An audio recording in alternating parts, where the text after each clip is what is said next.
The phone call that changed the trajectory of my life and altered my thinking about Black economic empowerment came out of the blue.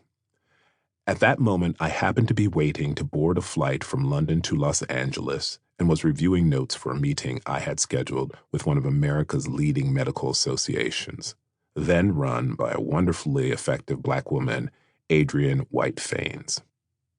At that time, I flew so often for business that the airport was practically my home. Not that I minded.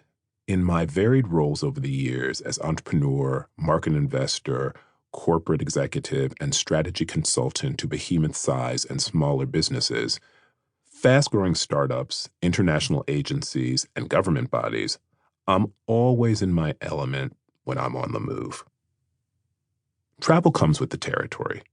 For many of my peers, constant travel for work, especially when you are crossing multiple time zones, can be a huge downside of the job.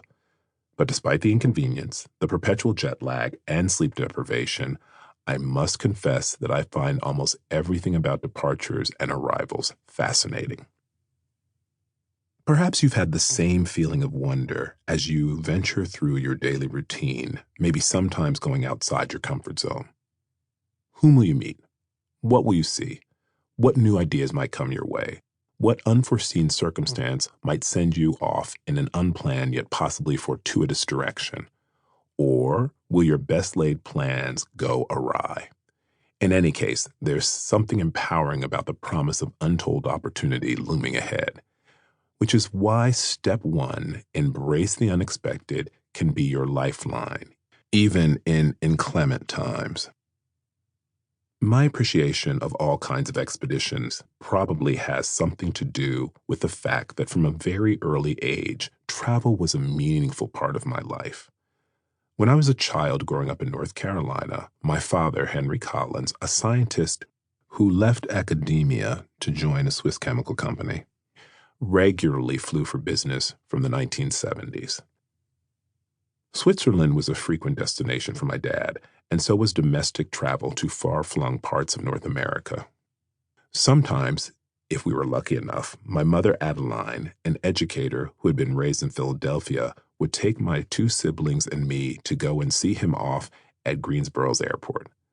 The sight of him embarking on his journey still looms large in my memory.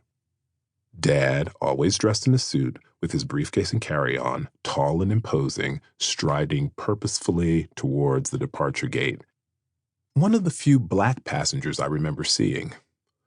Whenever he returned, my brother, sister, and I would bombard him with questions. We were more interested in asking, "What'd they give you to eat and drink on the plane, Daddy?" than in what he actually did while away in Switzerland. We squabbled over the airplane treats he brought home for us to share, especially those Swiss chocolates.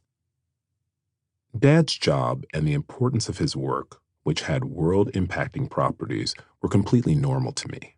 The notion became part of my DNA that if you want to prosper and change the world for the better, go off and get to know it. I regularly saw a Black business executive, my father, jetting off for meetings across the Atlantic. That was our life. But it wasn't until I started comparing notes with school friends that I realized how odd others might find this. Even then, I didn't connect my love of travel with an even deeper yearning for the freedom that comes from determining one's own destinations. Freedom is a longing, I believe, that lies in most of us.